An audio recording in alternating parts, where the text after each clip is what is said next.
everybody, welcome back to the channel. Fly&Ride here. Another beautiful day in New Jersey. I've got a great video for you today.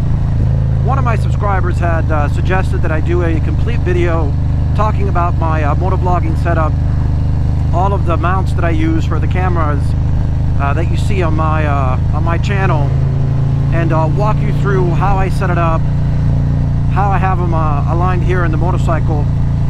So that's what we're going to do in this video.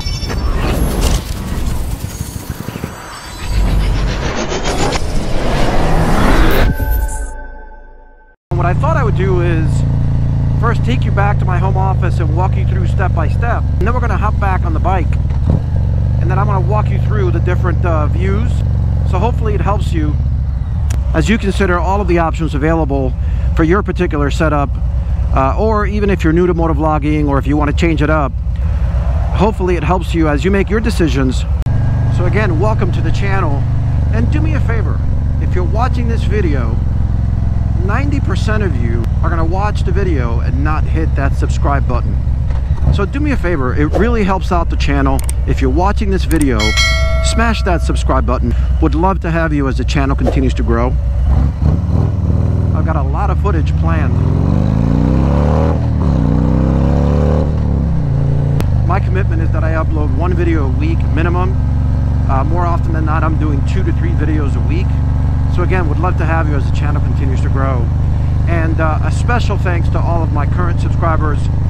We just crossed over the 425 milestone, so thank you to all of my subscribers. I so appreciate you making the choice to hit that subscribe button. Again, while I realize it's completely free, you've got a lot of choices and channels, a lot of great channels to choose from, and I value and appreciate the choice you made and in hitting that subscribe button, so thank you. Also, do me a favor, if you like this kind of video and you like this kind of content, hit that like button. It really helps out the channel. And also remember to hit that bell icon so you can be reminded of future updates. So like I shared multiple parts of this video, I'm going to take you to my home office right now and start to walk you through my entire setup. So let's go there now.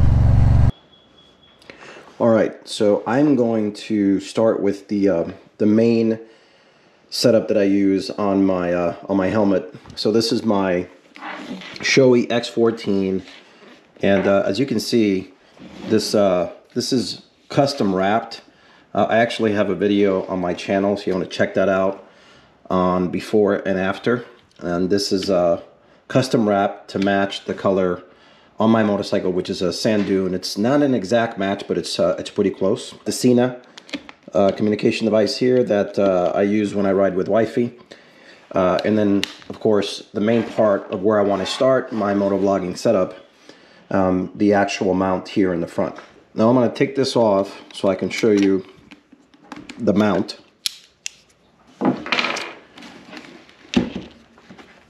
This mount right here is by Chin Mounts. Go check them out at chinmounts.com. They make an assortment of mounts for different type of helmets. I'm not sure if they make it for every helmet that's manufactured, but certainly they make it for the Shoei X14. And you can see it's basically following the shape of the helmet here, and it works perfectly for the front mount to any GoPro really. So that's the actual mount. This piece that you see right here is basically, it comes with the mount. So it's the GoPro adapter.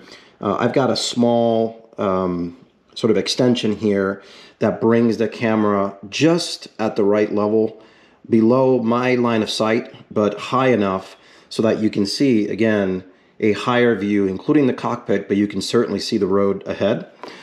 So that's the second part of the component. And these are just different fasteners that I use. You can change these up. I think the third component of my motovlog setup here that's important is the mic. Now I've tried 2 different kinds of mics. I actually have some videos of the first one, which is the Purple Panda. Also feel free to check it out in the video library. And while that mic works well, for me, I found that it was a bit staticky. And even though I put electrical tape on the connect points to the Panda, to the Purple Panda, I still found that it was picking up some of the static for the sound. So it wasn't working for me. And on this particular mic that I have here, and again, to all of the gear that I review here. There will be links on the description. Make sure you check that out, where you can go buy it. None of this stuff is sponsored by anyone, so I have used my own money to purchase all of these things.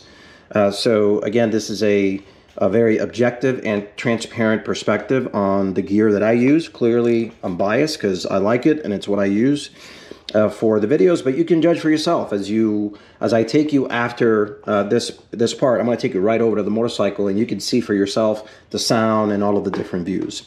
So this mic, it's actually a gaming mic that I got from Amazon, and I originally saw this on her two wheels in her video a while ago. She had a video talking about her setup, and she had this mic, so I ordered it, and I got to tell you, it's so convenient. I mean, look at this. It's right here. It fits perfectly under the helmet.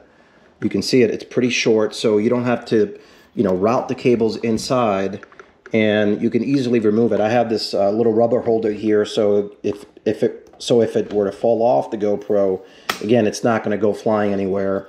And then this helmet has this rubber piece right here, and it fits perfectly right underneath there. As you can see, it goes right in there, pointing slightly upward because it is one directional, and you want that pointing upwards towards your mouth, so it captures your voice, but still captures enough of the motorcycle sound, and of course minimizes the wind noise.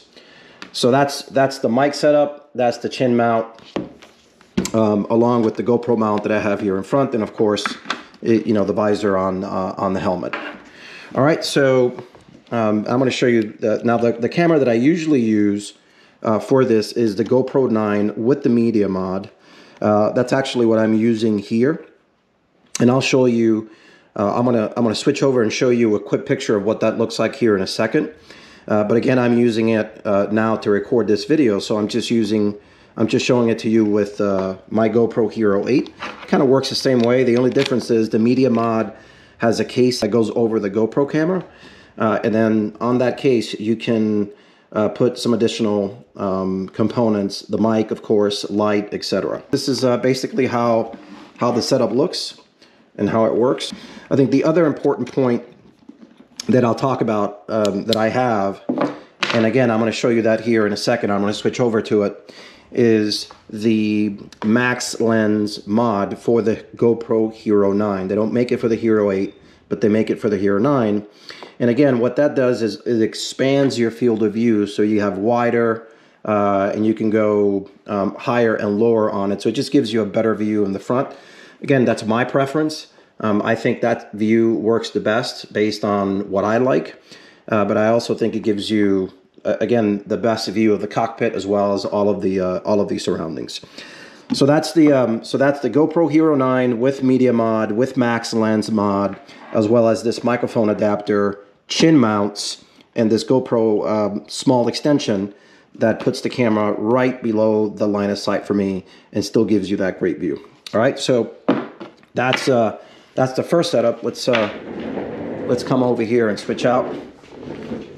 Chromeworks, best exhaust, best looking exhaust. Check them out if you're considering some upgrades. So I'm going to show you the next camera that I use. So this is the mount that I use for the handlebars. Again, I picked this up at Best Buy. You can get it from just about anywhere, Amazon or whatnot. And what I like about this option is, one, this can attach to your handlebars or just about anywhere else where this clamp would fit. But it gives you now a sort of front-facing view of the rider. And again, it gives you different options to switch back and forth, so you can make your videos more interesting, gives you some more range in terms of what you're showing.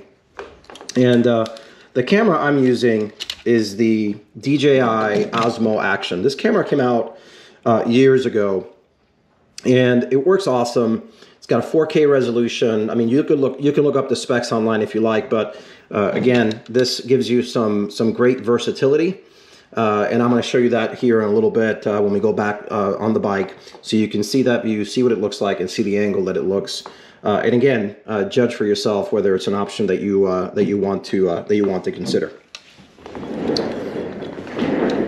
All right. The third option that I'm using is the GoPro Max 360. Now, a couple of things that I'll say about this GoPro Max. One, you know, I think the image quality on the GoPro Max is better than most. Now, the Insta360 and a bunch of the new ones that are coming out, I think have dramatically improved the video quality. So I may consider that here in the future. But I think this gives the best video quality for recording 360 videos, and it's why I use this particular camera. And again, I'll show you where I have that set up on the bike here in a second when we switch over to the bike. The cool thing about most of these cameras, and you saw it on the other holder, is I'm using this Ulanzi magnetic quick install adapter that you can easily just take the camera on and put it back on. I mean, just like that. It's magnetic, it snaps in. You can take this camera out, take the other one, snap it back in, and again, quickly switch out the options that you're using when you're filming, when you're out, doing a long ride, etc. It just gives you a lot more versatility. This particular stick here is also made by Ulanzi. It has a nice stand that you can use. So you can, you know, if you're out in the field, you can put the camera, and then this is a 360 camera, so you'll capture it all the way around. It also comes with a charger, so this is actually both a stand, but it's also a battery, so you can power your GoPro and again extend the amount of time. As you know, the batteries on these GoPros are not great. So again, this gives you another great option to give you more versatility, but also extend your battery life on your specific GoPro or camera that you're using by charging it right here. So that's the 360. All right, we'll put this back.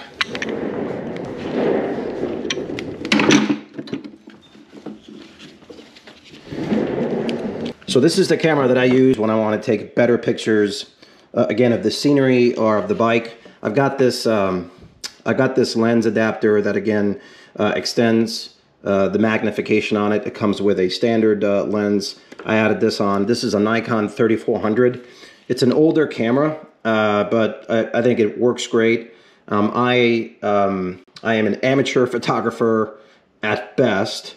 So basically I put these bad boys on auto, or depending on the kind of shots that I'm going to do, I can switch it right here. And again, it just gives you some different lens, different perspectives, different angles for all of the pictures that I use for my Instagram account at Fly&Ride15. Check that out if you haven't checked that out. Or if I want to use some pictures for the video or for my thumbnails, I use this to get maximum quality. All right, let's move over to Mr. Drone. So this is the DJI MAVIC 2, and I upgraded these propellers. You can change the color if you want, or you can go with the original one. This is essentially the protection for the camera, and you can see on here I've got an ND filter on there. And if you're not familiar with ND filters, I'm not going to go into much detail, but what this allows us to do is when it's really bright or very sunny, it allows you to capture the image in a much better way. So the best analogy that I can give you that I enjoyed, it's like when you and I put on sunglasses and it's very sunny outside. It helps us see better. Obviously, once you put the sunglasses on, it's not as bright.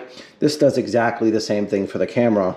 And then in post-editing, it allows you to really do more in color grading and bringing in those highlights and those lights in a very vivid way that captures the essence of your footage. And again, it's just really easy. This just snaps off, and you could put different ND filters or just put the regular lens on it if you don't want to use the ND filter, especially if you're shooting at night, etc. So I absolutely love this drone, but this does everything I absolutely need, and it's the primary tool that I use to give you all of the cinematic footage that you see on the channel. Now this you don't really see much, but if I ever wanted to do footage where I needed to do a scene of following a vehicle, or I'm actually not driving the vehicle, but I'm actually piloting the drone, these are the DJI goggles. And once you put this over your head, you basically see exactly what the drone is seeing directly here. So it allows me to fly with a lot more precision. It allows me to fly with a lot more accuracy. It allows me to get much closer to the objects that I'm trying to record, or again, just give you more of that cinematic view, because it's really close to your eyes as you're flying the drone, and it's projected right through these two lenses. All right, so there you have it, folks. What we're going to do now is we're going to jump back on the motorcycle, and then I'm going to walk you through each of these views, where I'll have them placed. So again, it gives you the perspective of what I just walked to you, but now in real life example on the motorcycle as I used them to make the content for the channel. So let's go there right now. Now that I've walked you through my entire motovlogging setup, I thought I would show you all of the different positions that I have the cameras on. Because obviously, as you can tell, motovlogging is certainly about great sound. As a matter of fact, anyone that has had a lot of experience in vlogging in general, the number one thing that's important that they'll tell you is sound. And as I discussed, this microphone, I think, does a really nice job of capturing both the voice while I'm riding, but also the sound of the motorcycle, which I think is really important. So this view that you're seeing right here is the main view. This is the GoPro 9 with the Max lens mod and the media mod. So I have that mic that I showed you before connected to the media mod, and then I've got the Max lens, and that's why you see a much wider field of view. And again, this is my personal preference, but I just think giving you this full view here, it's just more scenic, more enjoyable. You get to see more of the cockpit.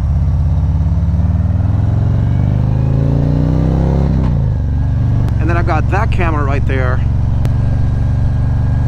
and that gives you a nice view of the helmet. And again, it just gives you more diversity in terms of showing you different angles and different views, again, to keep it interesting for the viewers.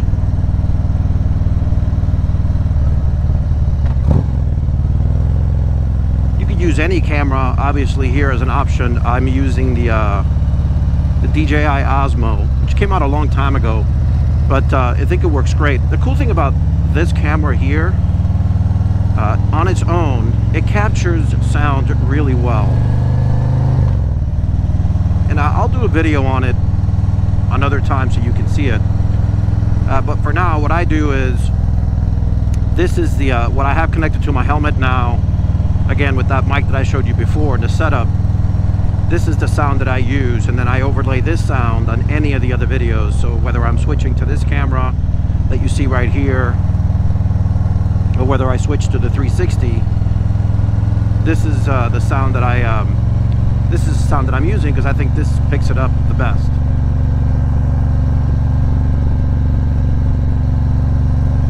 You can see how the clamp is sitting here. You can adjust this. You can put it up, you can put it down, you can put it here. I'm hoping you can see that sunset. I mean, it's peaking. It's going to be hard to see, but you can see the really nice colors back there.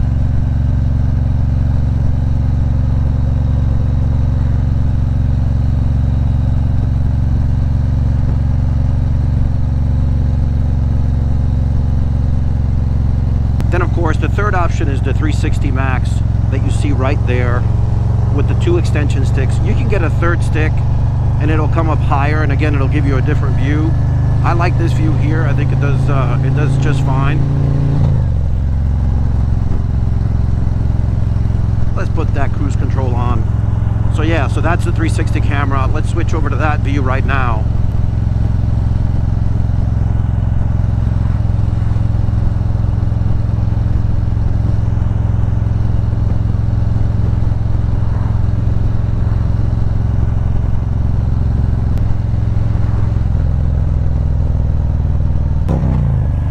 The deer running over there. See them all right there. lot of deer in this area. Oh, there's one crossing the road right now. You see them right there crossing the road. This is prime time, obviously, for them.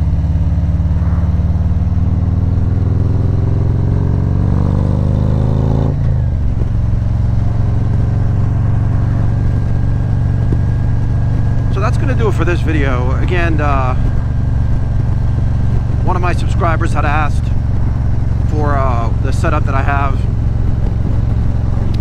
and I figured I would give you my spin on this motovlogging setup, which is both talking through all of the different components first, and then actually taking you on the bike and showing you where I have it mounted and the different views that you get. So hopefully, if you're considering getting into motovlogging or vlogging in general, not only do you have all of the specifics, again, all of the information, all of the links to everything I have will be on the description to the video. But my hope is that it helps you and that it gives you another lens, another perspective. I know there's a lot of options out there, and there's some great motovloggers that have some awesome setups. But I'm really happy with this setup here and the options that it gives me, the flexibility that it gives me. One thing I forgot to mention, that same mount that you see down there, I actually have one that goes here, and then I mount the 360 this way, and again, it gives you this cool view looking down and all the way around. I don't have it now, but I'll show you in a different video.